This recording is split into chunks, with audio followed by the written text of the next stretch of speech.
The Constitution is the guarantor of our liberties, so it should come as no surprise that those who crave power to rule over their fellow men always seek to suspend the Constitution by declaring and perpetuating emergencies. This is the trick that always seems to work. Declare an emergency and exempt yourself from the constitutional restraints on power that are necessary for the preservation of a free society. It is a strategy that has existed since antiquity. As our founders enshrined in the Constitution a system of checks and balances, so too did the founders of the Roman Republic. But when the crisis emerged, the Romans dissolved the restraints on power. That is how the Roman Republic died and how Caesar became dictator for life. There is a touch of Caesarism in the COVID national emergency. The president told us that the pandemic is over, yet the national emergency remains. When the Senate last voted to terminate the COVID national emergency in March, the White House issued a veto threat. At the time, the White House said, although we have made tremendous progress in combating the virus continues to pose a risk to the American people and our healthcare system. Caesar could not have said it better himself.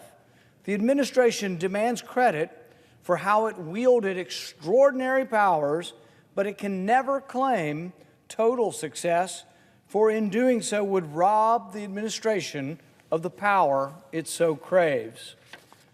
Have we forgotten what emergency powers look like?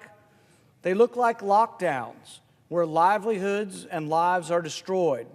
They look like a travel mask mandate. They look like robbing children of a full education. They look like the closure of places of worship. They look like a vaccine mandate for those working in large companies and the military. They look like an eviction moratorium in which the CDC claims the power to destroy contracts and effectively seize private property.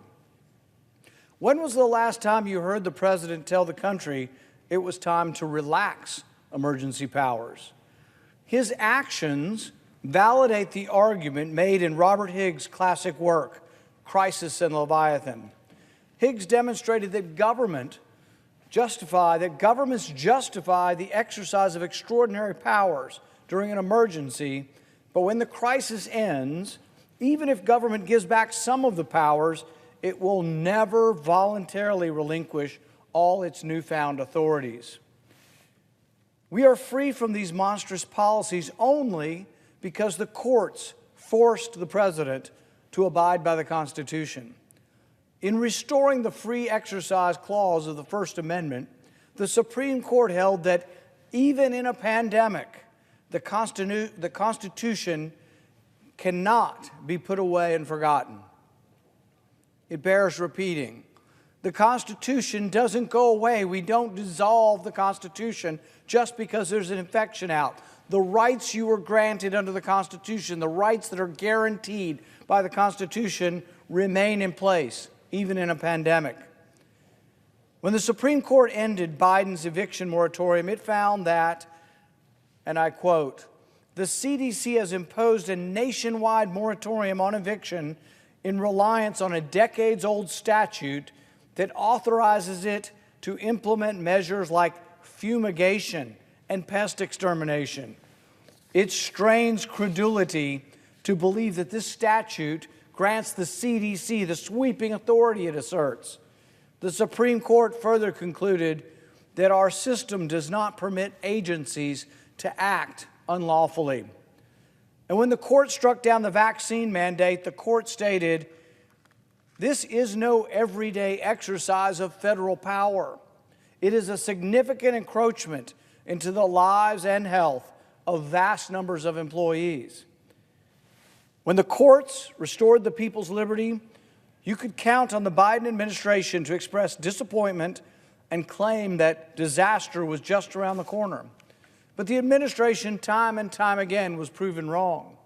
And now, even the president himself acknowledges what is plain to see for anyone willing to recognize what is in front of one's own face. We are learning to live with COVID. the one thing he does not seem to acknowledge is that the time for emergency measures has long since passed. A president should not be able to unilaterally aggrandize his powers by saying a magic word. If he will not terminate the national emergency himself, it falls to us, the people's representatives in Congress, to act. And in the wise words of one court, remind President Biden that there is no pandemic exception to the Constitution. Let us end this national emergency and restore the Constitution.